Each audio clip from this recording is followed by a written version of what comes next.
सुप्रसिद्ध तबला वादक पद्मविभूषण उस्ताद जाकीर हुसेन यांचा निधन झाल्याची बातमी ही समजली। खऱ्या अर्थानं तबल्यापासून ताल वेगळा झाल्यानंतर जी पोकळी निर्माण होईल तशाच प्रकारची पोकळी ही त्यांच्या जाण्याने निर्माण झाली आहे। तबला वादनाला आंतरराष्ट्रीय स्वरूप हे जाकीर हुसेन साहेबांनी दिलं आणि जवळपास 3 पिढ्यांना त्यांच्या मैफिलीने मंत्रमुग्ध केलं। त्यांचा तो बाज, त्यांचा तो आविर्भाव आणि त्यांच्या बोटातली जादू हे बघणं म्हणजे एक पर्वणी होती आणि लाखो लाखो तरुणांना त्यांनी तबला वादनाकडे आकृष्ट केलं आणि प्रत्येक तबला वादकाचा एकच ध्येय असायचं की मला उस्ताद जाकीर हुसेन यांच्यासारखा तबला वाजवायचा आहे। खरं तर मी असं म्हणेन की ही अशी क्षती आहे की जी कधी भरून निघू शकत नाही। त्यांच्याकडनं प्रेरणा घेतलेले त्यांच्या कुटुंबातील मंडळी असतील किंवा इतरही अनेक शिष्य असतील, यांच्या माध्यमातनं त्यांचं तबला वादनाची पद्धती ही चिरकाल जिवंत राहील, पण आता मैफिलीमध्ये ते दिसणार नाहीत ही खंत मात्र प्रत्येक भारतीयाच्या मनात असेल। मी त्यांना मनापासनं श्रद्धांजली अर्पण करतो आणि त्यांच्या कुटुंबाच्या दुःखामध्ये आम्ही सर्व सामील आहोत एवढंच या प्रसंगी बोलतो। सर, काल तुम्ही विरोधी पक्षाला आवाहन केलेलं होतं की माध्यमांमध्ये नव्हे तर विधिमंडळात येऊन चर्चा करावी। आज अंबादास दानवेने तुम्हाला खुलं आवाहन केलंय की विधिमंडळात जर चर्चा करायची तयार असेल तर फक्त तुम्ही खोटं बोलू नका। मला असं वाटतं की या ठिकाणी अंबादास दानवे असतील किंवा विरोधी पक्षाच्या इतरही सदस्यांना माझं अतिशय प्रांजळपणे आव्हान आहे की त्यांनी पाहिजे ती चर्चा करावी। जे महत्वाचे विषय आहेत त्या विषयांवर त्यांना हवी ती चर्चा करावी। सरकार उत्तर द्यायला सक्षम आहे। सरकार कुठलीही बाजू लपवून ठेवणार नाही। सरकार कुठेही मागे पुढे पाहणार नाही। मात्र विरोधकांनी केवळ राजकारण करायचं ठरवलं तर मग राजकीयच उत्तर मिळेल।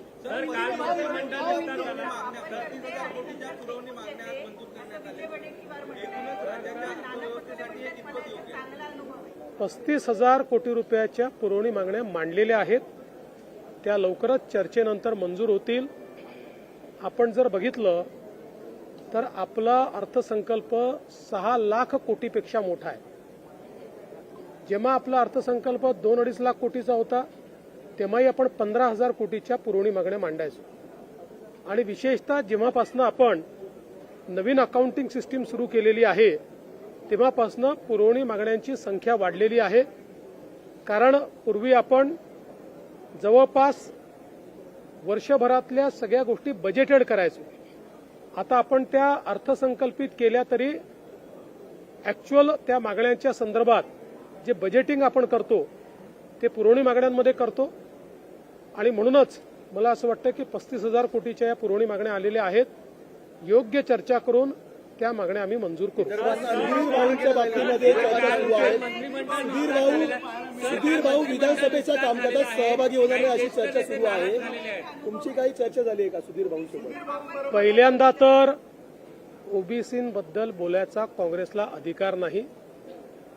कारण काँग्रेसच्या उभ्या जीवनामध्ये ओबीसींवर अन्याय करण्याच्या व्यतिरिक्त काँग्रेसने काही केलं नाही.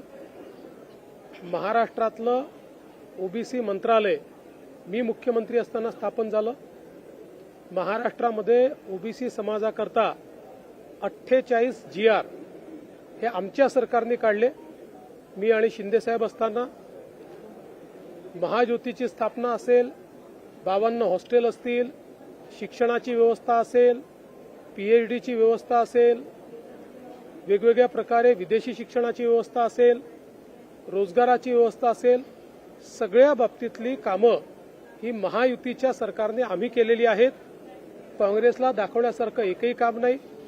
देशामध्ये देखील इतक्या वर्षांनंतर ओबीसी समाजाला त्या ठिकाणी संवैधानिक दर्जा हा मोदीजींनी दिला. जवळजवळ 60-65 वर्षांनंतर मेडिकल ज्या ऍडमिशन आहेत त्याच्यामध्ये ओबीसींना आरक्षण हे मोदी साहेबांनी दिलं. आणि आजही आपण पाहू शकतो मोदी साहेबांचं मंत्रिमंडळ असेल किंवा आमचं मंत्रिमंडळ असेल, सर्वाधिक ओबीसी मंत्री आमच्या मंत्रिमंडळात पाहायला मिळतात. त्यामुळे मला असं वाटतं की काँग्रेस पक्षामध्ये नाना पटोले, विजय वडेट्टीवारवर जो अन्याय होतो त्याबद्दलचा राग तरी आमच्यावर काढू नये, त्यांनी तो योग्य ठिकाणी काढावा.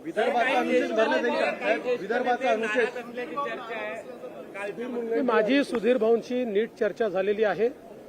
सुधीर भाऊ आमचे ज्येष्ठ नेते आहेत आणि जसं मी सांगितलं की पक्षाने काही लोकांना मंत्रिमंडळात न घेण्याच्या पाठीमागे त्यांना काही विशिष्ट जबाबदारी देण्याचा मानस तयार केलेला आहे.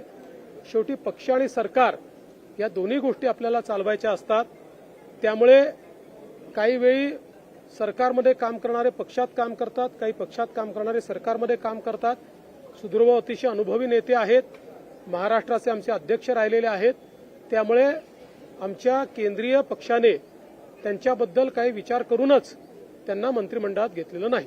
जितेंद्र आव्हाड यांनी म्हटलं जापानमध्ये जितेंद्र आव्हाड यांनी म्हटलं जापानमध्ये विरोधकांनी जितेंद्र आव्हाड यांनी म्हटलं जापानमध्ये ईव्हीएम बंद झालाय, मग आपल्या इथे का नाही भारतात? जितेंद्र आव्हाड मनात येईल ते बोलतात.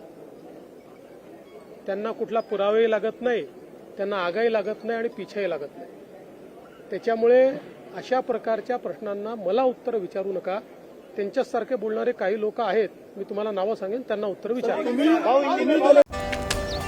Come on guys, hurry up. अरे सुन ना, एक ब्रेक ले लेते हैं. Guys, I'm telling you, तुम लोगों को सही से ट्रैकिंग नहीं आता. But that's okay, you can learn. रोज का ढक्कन देना. तो ये रेड वाला है, सही वाला देना. अबे ढक्कन, पहले तो सही पानी पीना.